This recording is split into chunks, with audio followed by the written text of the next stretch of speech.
Amada Igreja do Senhor Jesus Cristo, venho vos proclamar o fato da ressurreição de Cristo. Nos últimos domingos, analisamos o padecimento, o nascimento e a morte de Cristo. Hoje veremos sobre sua ressurreição e eu vos convido a analisarmos o capítulo 15 da primeira carta aos Coríntios. A ressurreição de Cristo é o penhor da nossa ressurreição. Quero convidar os irmãos a analisar aqui os versos 1 e 2. Irmãos, venho lembrar-vos o evangelho que vos anunciei, o qual recebestes e no qual ainda perseverais. Por ele também sois salvos, se retiverdes a palavra, tal como vô-la preguei, a menos que tenhais crido em vão. Bem, neste capítulo 15 da primeira carta aos Coríntios, o apóstolo Paulo ele vai descrever acerca da ressurreição. Irmãos, o primeiro fato que nós devemos entender aqui é que Paulo ele não traz algo novo, uma doutrina nova. Paulo está dizendo que ele vem falar aquilo pelo qual ele já pregou, ou seja, ele vem reafirmar, trazer à memória, fazê-los lembrar da ressurreição de Cristo. Ora, o cristão, aquele que deseja seguir a Cristo de fato, aquele que de fato quer ter consolo, aquele de fato que pode entender que nosso único consolo na vida ou na morte é saber que nós não pertencemos a nós mesmos, mas nós pertencemos a Deus. Este que quer ter uma vida de consolo para seguir confiantemente a sua peregrinação no mundo, deve saber a princípio, para que possa ter uma esperança real da vida por vir, que a nossa ressurreição depende única e exclusivamente da ressurreição de Cristo. Quando Cristo esvaziou-se da glória de ser Deus e tornou-se carne e sangue da Virgem Maria, quando ele foi concebido no ventre daquela Virgem, sem o contato do homem, gerado pelo Espírito Santo, ele não só tomou o corpo humano, tornando-se um homem perfeito fisicamente, mas ele tomou também a alma humana. Então Cristo, ele tem duas naturezas que não podem ser separadas: a natureza divina e a natureza humana completa. Cristo é 100% homem, ou seja, ele tomou o físico humano e a alma humana. E assim, após sua morte e sua ressurreição, esta morte e esta ressurreição é o pendor, ou são o pendor da nossa própria ressurreição. E é porque Cristo se tornou 100% homem, morreu e ressuscitou e alcançou imortalidade do seu corpo físico, humano, é que nós também podemos passar por todo esse processo. Cristo, ele conquistou isso por nós. Então o apóstolo Paulo, ele diz: irmãos, venho lembrar-vos o evangelho que vos anuncieis, o qual recebestes, no qual ainda perseverais. Ou seja, é parte integrante desse evangelho a convicção que temos que só ressuscitaremos e alcançaremos imortalidade junto com Deus, porque Cristo alcançou isso por nós, sendo um homem totalmente perfeito. E aqui nesse capítulo, ele vai descrever e dar mais detalhes acerca dessas coisas. E ele estabelece então a seguinte ordem de explicação. Vamos ver aqui a partir do verso 3. Antes de tudo vos entreguei o que também recebi, que Cristo morreu pelos nossos pecados, segundo as Escrituras, e que foi sepultado e ressuscitou ao terceiro dia, segundo as Escrituras. Então a primeira coisa que o apóstolo Paulo coloca aqui nessa ordem que ele estabeleceu para explicar essa questão da ressurreição, não somente de Cristo, mas ele quer explicar a ressurreição do fiel, daquele que crê, do santo, do cristão, vamos dizer assim. Então ele começa a descrever o primeiro testemunho. O primeiro testemunho que ele traz é a própria Escritura, que é a revelação de Deus. Ora, é impossível seguir a Cristo sem ter a Escritura como sua única regra de fé e prática. É impossível seguir a Cristo querendo fazer uma ideia particular das Escrituras. Isso porque Cristo é o Verbo, Ele é a palavra. Cristo é e opera no Evangelho. E isso falarei para sempre. É fundamental nós entendermos que Cristo é o Verbo, é a palavra. Não tem como seguir a Cristo querendo ser seletivo com o Evangelho, aceitando algumas coisas e outras não. Isso é negar a Cristo. Não tem como seguir a Cristo omitindo algo do Evangelho, aceitando uma parte, pregando uma parte e outra parte excluindo, para não ofender ou para não machucar ninguém. Isto não é seguir a Cristo, isso é negar a Cristo. Não tem como seguir a Cristo acrescentando algo ao Evangelho, acrescentando opiniões, convicções pessoais ou de terceiros ao Evangelho. Isso não é seguir a Cristo, isso é negar a Cristo. Então nós devemos, para que nós sigamos de fato a Cristo, nós devemos procurar ser 100% fiel à sua palavra. E no tocante à ressurreição, o primeiro testemunho que o apóstolo Paulo traz para ensinar essa questão para os coríntios é a própria Escritura. Cristo morreu pelos nossos pecados segundo as Escrituras. Foi sepultado e ressuscitou ao terceiro dia segundo as Escrituras. Não há o que questionar. Depois foi visto por mais de 500... verso 5. Apareceu a Cefas e depois aos 12. O segundo testemunho que ele traz aqui são os próprios apóstolos. Quando Cristo aparece para os apóstolos estão lá, trancados numa casa, com medo dos judeus, com as portas trancadas. A Escritura no Evangelho de João diz que as portas estavam trancadas, não sabiam ainda que Cristo havia ressuscitado, e Cristo aparece ali e diz: paz seja convosco. Então nós vemos aqui que ele apareceu para Cefas e depois também para os 12. Depois foi visto por mais de 500 irmãos, de uma só vez, os quais a maioria sobrevive até agora, porém alguns já dormem. Depois foi visto por Tiago, mais tarde por todos os apóstolos.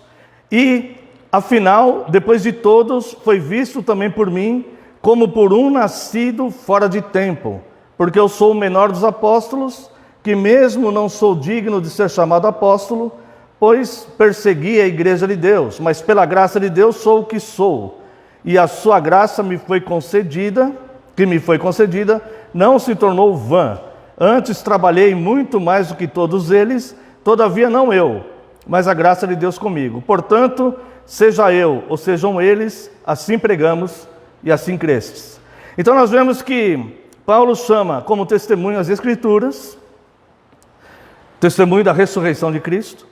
Paulo chama Pedro, que viu com as mulheres a ressurreição de Cristo. Depois, 500 irmãos de uma só vez, uma multidão de 500 pessoas que viram. No tempo em que Paulo escreveu essa carta, diz ele aqui que alguns ainda viviam. Depois foi visto por Tiago e mais tarde por todos os apóstolos.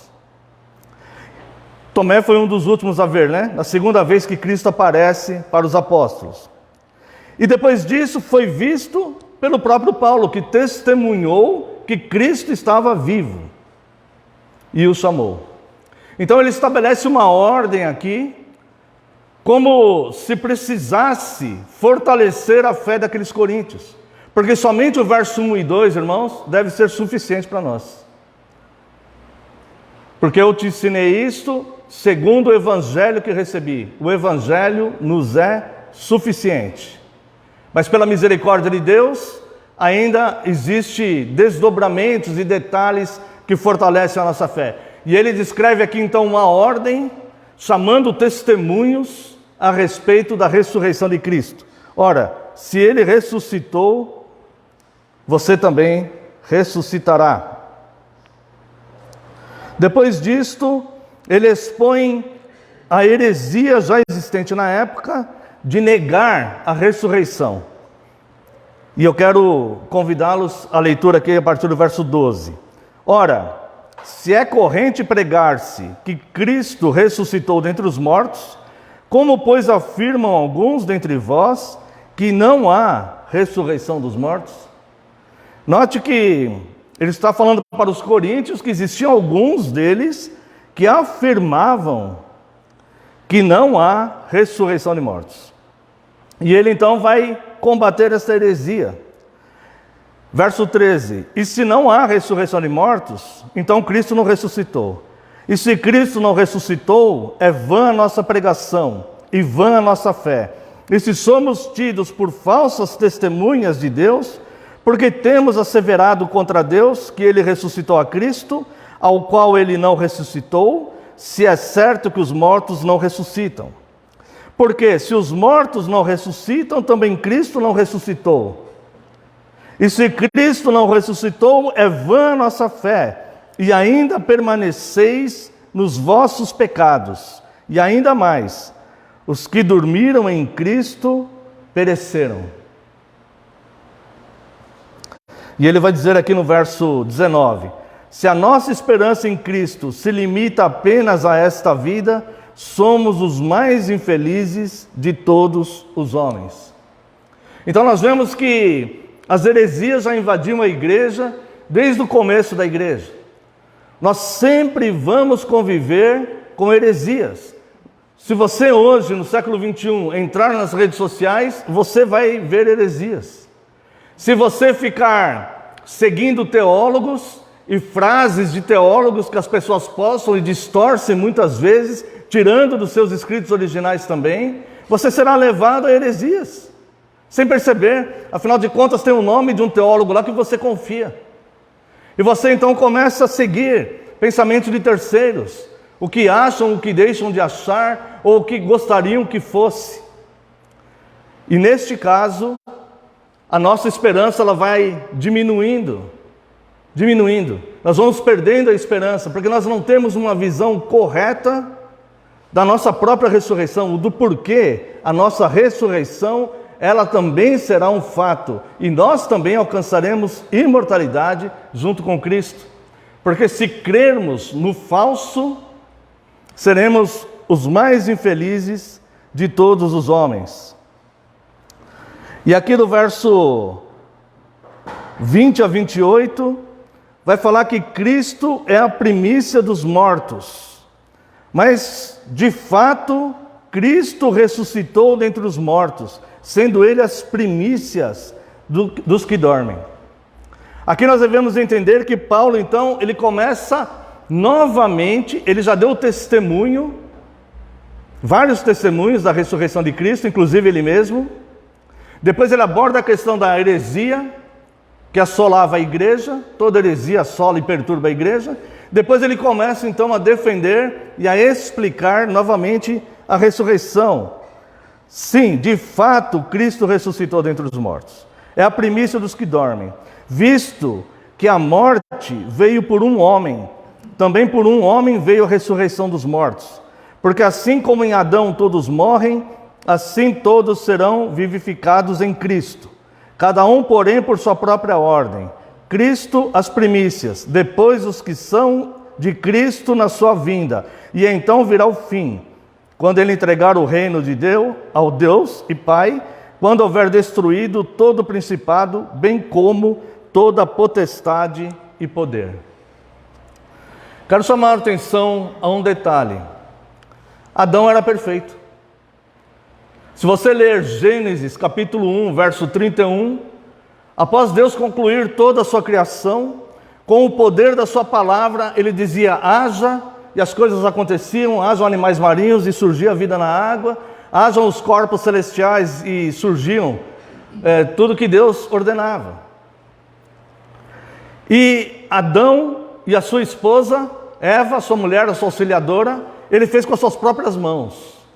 E depois que ele fez tudo isto, ele olhou para o que havia criado, e eis que tudo era muito bom, conforme o testemunho das Escrituras, Gênesis capítulo 1, verso 31.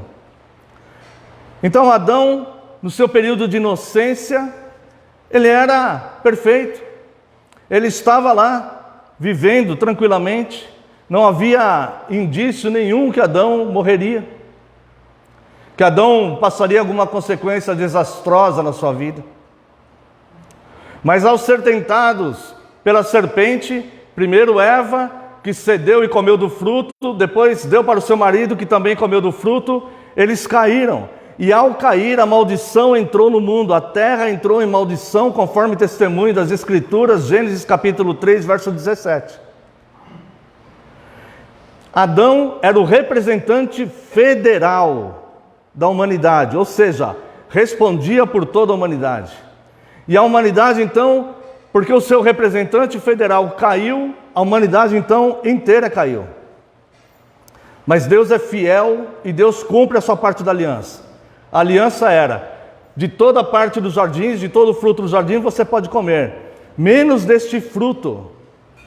Porque no dia da árvore do conhecimento do bem e do mal, porque do dia que dela comerdes, certamente morrereis.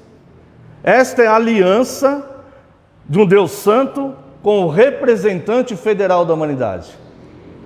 O representante federal da humanidade quebrou a aliança, mas Deus não quebra a aliança. Deus não pode quebrar a aliança. Então, de fato, o homem vai morrer. De fato, ele morre espiritualmente. De fato, a terra entrou em maldição, porque o mal entrou, a corrupção entrou no mundo. Mas Deus continua cumprindo a sua parte na aliança e Ele nunca vai mudar. Mas se você pensar,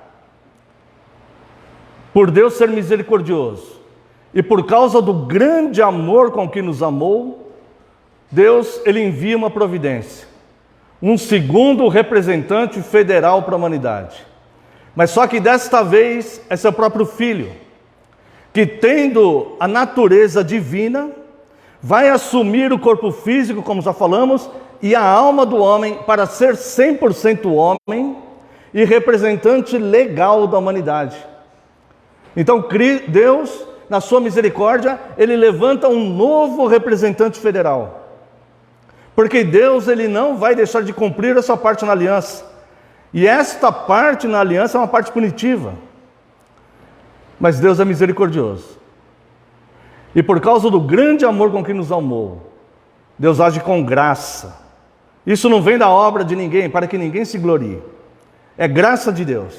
E Deus então levanta seu próprio Filho, que assume corpo e alma de homem, semente de Davi, carne e sangue da Virgem Maria, nasce totalmente homem.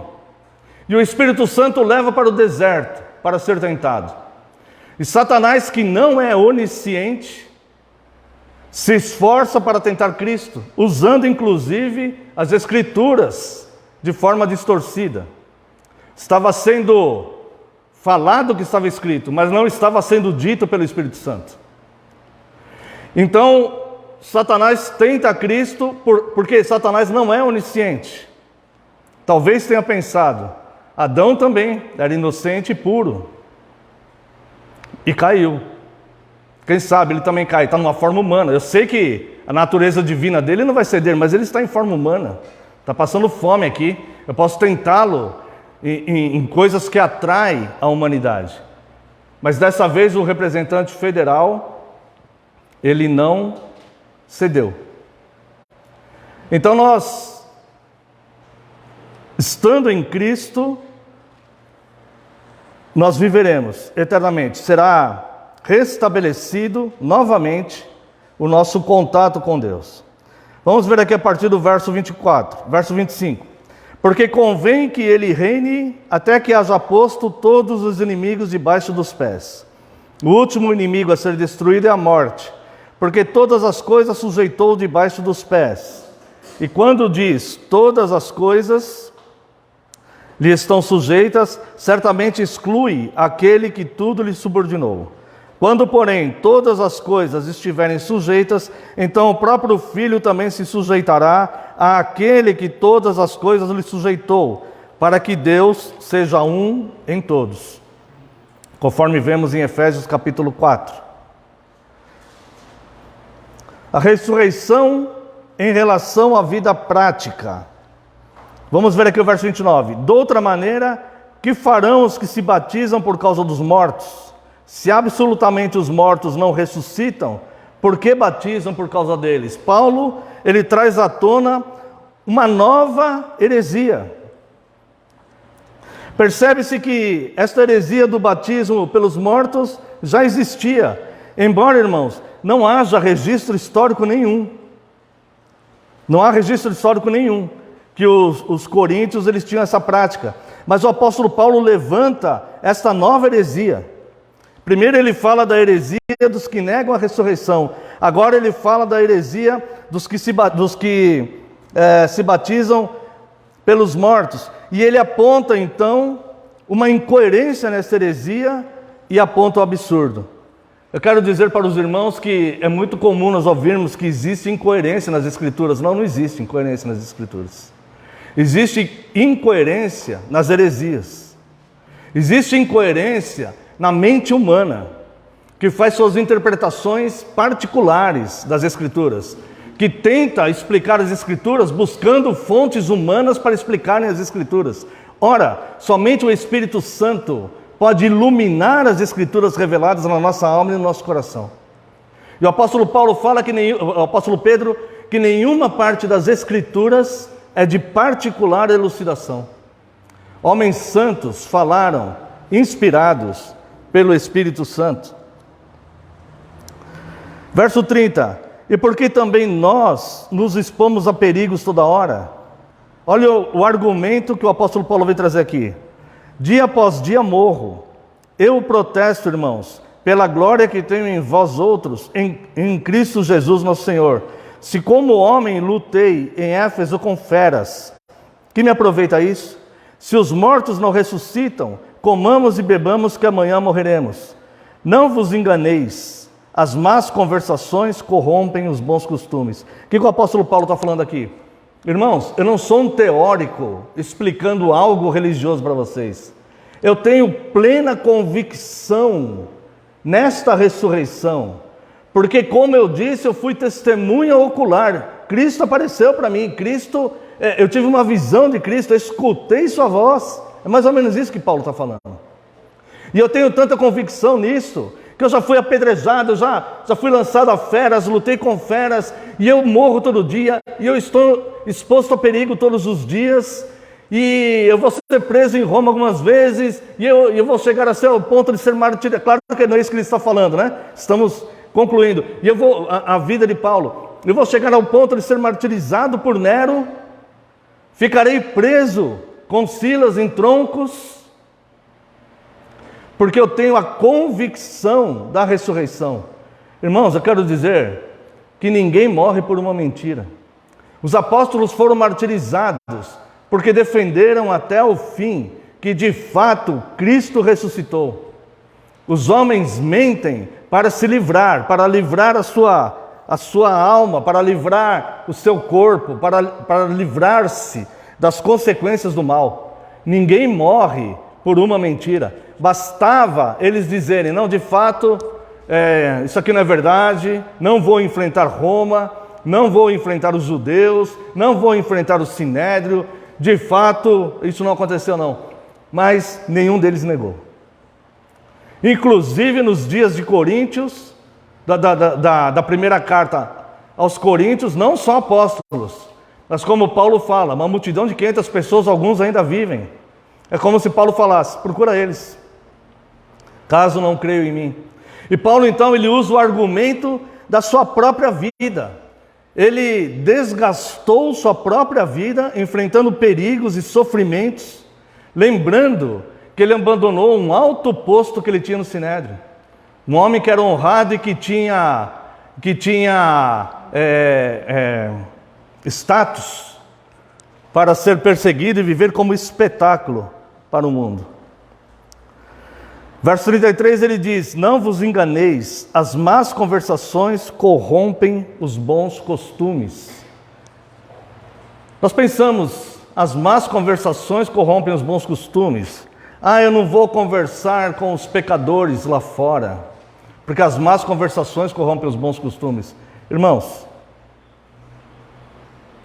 trata-se, e muitas vezes, claro que nós devemos selecionar as nossas companhias e os assuntos que temos, obviamente. O Salmo 1 fala: bem-aventurado aquele que não anda segundo o conselho dos ímpios. Nós temos um maravilhoso conselheiro, segundo Isaías 9:6, que é o próprio Cristo, que é o Verbo, que é a palavra.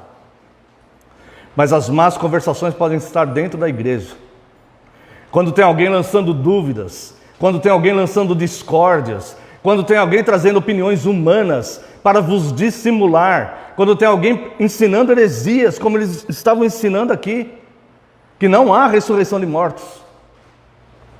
Quando tem alguém se esforçando para destabilizar, para trazer dúvidas, para implantar a dúvida. As más conversações corrompem os bons costumes. Cuide de ti mesmo e da doutrina. Aquele que pensa que está em pé, cuide para que não caia. Você tem um maravilhoso conselheiro, você tem as escrituras nas suas mãos. E ele diz aqui, verso 34, tornai-vos a sobriedade, como é justo, e não pequeis, porque alguns ainda não têm o conhecimento de Deus. Isto digo para vergonha vossa. O que Paulo está falando aqui? Está falando que este tipo de dissimulação, de achar que essas heresias podem ter algum tipo de fundamento, mas será que o evangelho é assim mesmo? Porque tem alguns que falam diferente. Mas será que é isso mesmo? Porque tem uns que falam que a ressurreição não existe. O que Paulo está dizendo aqui? Volte à sobriedade. Ele está falando como ele falou para os Gálatas, insensatos. É isso que Paulo está dizendo aqui. Volte à sobriedade. E além disso, irmãos, além dessa estultícia de andar nessa corda bamba aí, entre evangelho e heresia, que os coríntios viviam, além disto, Paulo está dizendo, isto é pecado. É isso que Paulo está falando. Vamos rever o versículo. Tornai-vos a sobriedade, como é justo, e não pequeis, porque alguns ainda não têm o conhecimento de Deus. Isto digo para vergonha vossa. Ou seja, esses que estão dizendo que a heresia não que a ressurreição não existe e que estão pregando essa heresia, eles ainda não têm o conhecimento de Deus, mas estão entre vocês com direito à palavra. Isso eu falo para vergonha vossa. Como que uma igreja deixa alguém ensinar heresias no meio dela? Como pode ser isso? E Paulo fala, digo isto para vergonha vossa. E o texto segue, os ressuscitados terão corpo. Ou seja, ponto final, a ressurreição existe. Agora vamos ver como ela se dá.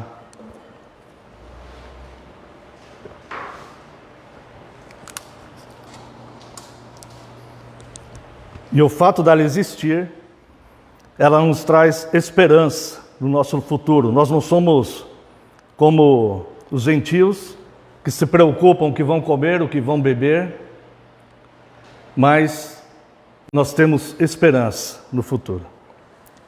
Mas alguém dirá, como ressuscitam os mortos e em que corpo vêm? Esta é uma pergunta legítima, mas se vamos ressuscitar, como será isso? Vamos ressuscitar com o corpo? Gostaria de entender. Então Paulo, na qualidade de apóstolo, lhe explica. E aqui está a explicação, inspirado por Deus. Insensato, o que semeias não nasce se primeiro não morrer? E quando semeias, não semeias o corpo que há de ser, mas o simples grão, como de trigo ou de qualquer outra semente. Mas Deus lhe dá o corpo como lhe aprouve dar, e cada uma das sementes no seu corpo apropriado. O que ele está dizendo aqui é o seguinte, que a ressurreição não depende do homem, mas depende de Deus, da autoridade exclusiva de Deus. Como que o homem pode pegar uma semente e transformar ela em grão? Ele tem que plantar aquela semente e deixar ela frutificar na terra. E daquela semente, que é o grão morto, vamos dizer assim, vai surgir novas espigas com diversidade de grãos. Um novo corpo. E quem vai dar esse corpo é o próprio Deus, que vai abençoar o fruto da terra, segundo as Escrituras. Deus, o nosso alimento é tirado da terra, porque Deus abençoa o fruto da terra, para que tomemos dele o nosso alimento. E este alimento, que nasce em espigas, primeiro ele tem que morrer, para depois ele frutificar, e nascer, e alimentar tão grande quantidade de pessoas. Porque Deus lhe dá o corpo. Assim, Deus, verso 38, mas Deus lhe dá corpo como lhe aprouver dar a cada um das suas sementes, e o seu corpo apropriado.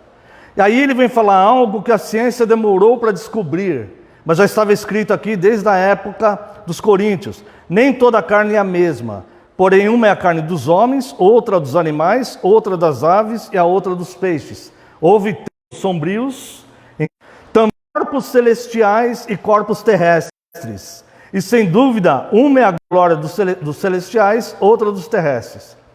Uma é a glória do sol, outra é a glória da lua, outra a glória das estrelas, porque até entre estrela e estrela há diferença de esplendor. Pois assim também é a ressurreição dos mortos. Agora preste bastante atenção. Semeia-se o corpo na corrupção, ressuscita na incorrupção. Semeia-se em desonra, ressuscita em glória. Semeia-se em fraqueza, ressuscita em poder. Semeia-se corpo natural, ressuscita no corpo espiritual. Se há corpo natural, há também corpo espiritual. Porque assim está escrito: o primeiro homem, Adão, foi feito alma vivente. O último Adão, porém, é espírito vivificante. Mas não é primeiro o espiritual, e sim o natural, depois o espiritual. Primeiro Adão caiu, morreu, deixou a morte. Depois veio Cristo, nos vivificar espiritualmente. Estávamos mortos em nossos delitos e pecados. O primeiro homem formado da terra é terreno, o segundo homem é do céu. Como foi o primeiro homem, o terreno, tais são também os demais homens, terrenos. E como é o homem celestial, tais também os celestiais. Está entendendo como a nossa ressurreição ela tem que necessariamente passar por Cristo? E assim como trouxemos a imagem do que é terreno, devemos também trazer a imagem do celestial. Então, ele vai falar aqui uma coisa. Verso 42. Semeia-se o corpo na corrupção. Essa corrupção que ele está falando é a corrupção do nosso próprio corpo. Ou seja, nós vamos envelhecendo. As pessoas adquirem doenças, estão expostas ao perigo, o corpo é corruptível, ele vai passar.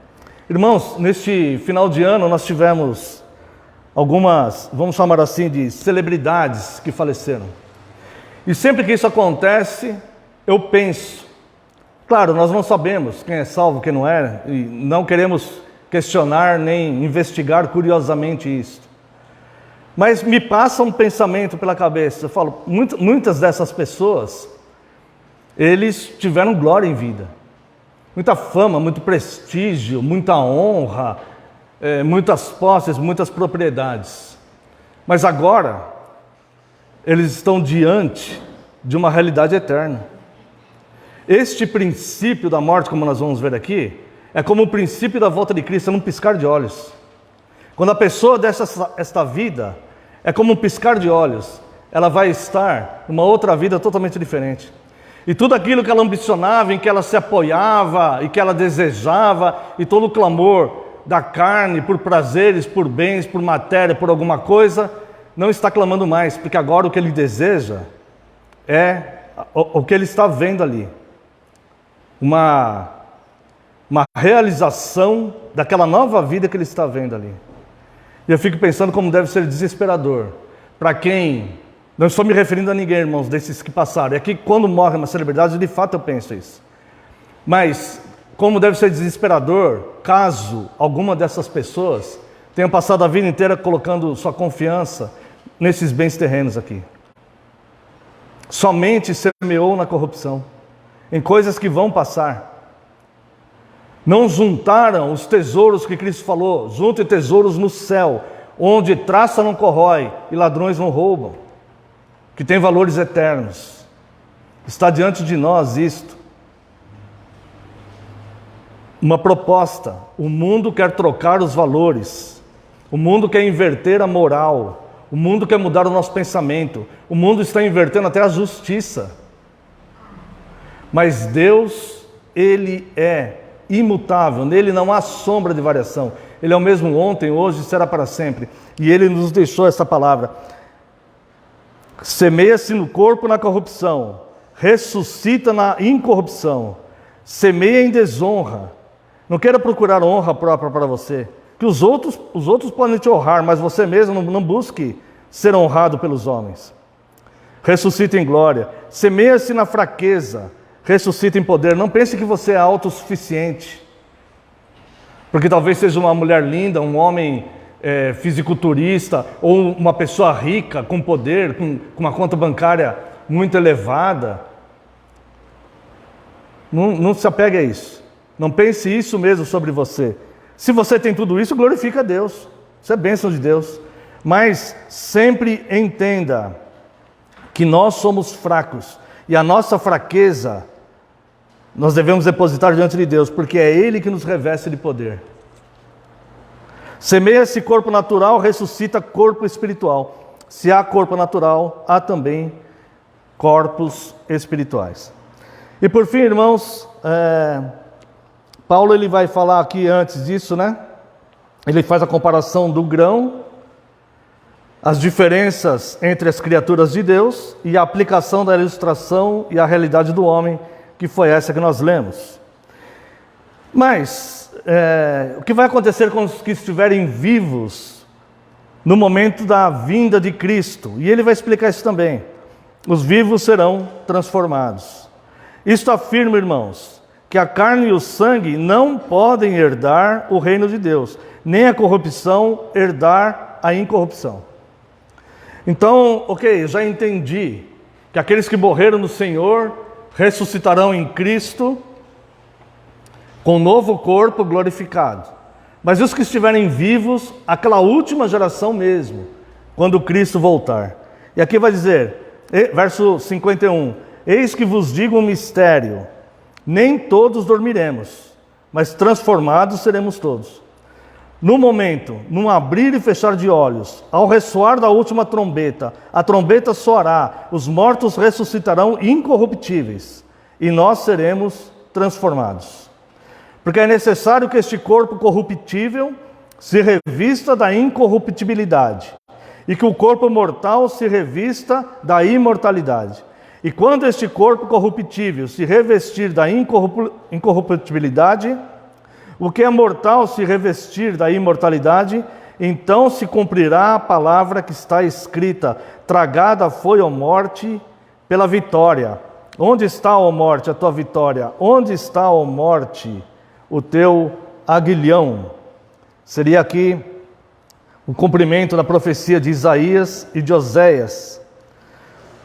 O aguilhão da morte é o pecado, e a força do pecado é a lei. Graças a Deus que nos dá vitória por intermédio do nosso Senhor Jesus Cristo.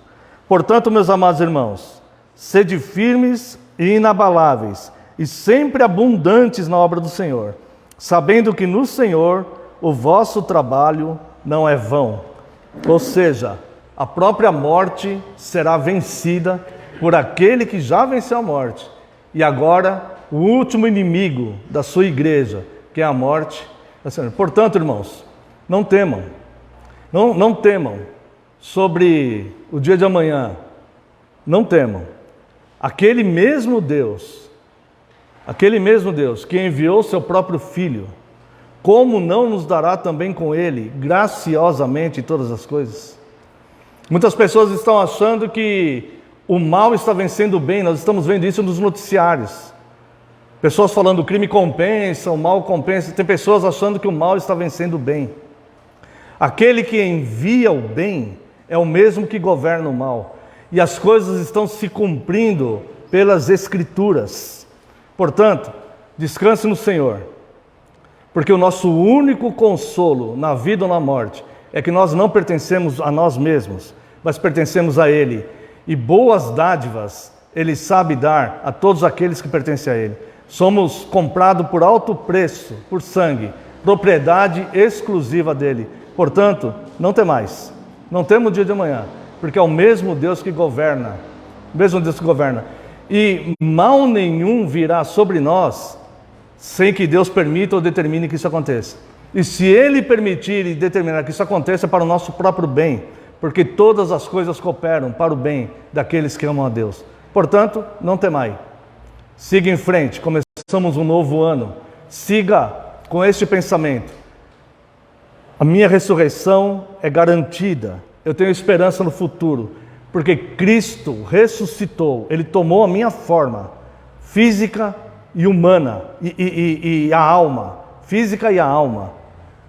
E Ele venceu e ressuscitou. E porque Ele ressuscitou e alcançou imortalidade para o corpo, para o homem, Cristo, nós também vamos alcançar. Descanse no Senhor e que todos tenham um ano repleto de graça e de bênção. Eu só quero terminar com as palavras do próprio Jesus em João capítulo 11, acho que é verso 25 e 26. Disse-lhe Jesus: eu sou a ressurreição e a vida. Quem crê em mim, ainda que morra, viverá. E todo que vive e crê em mim, não morrerá eternamente. Crês isto? Quero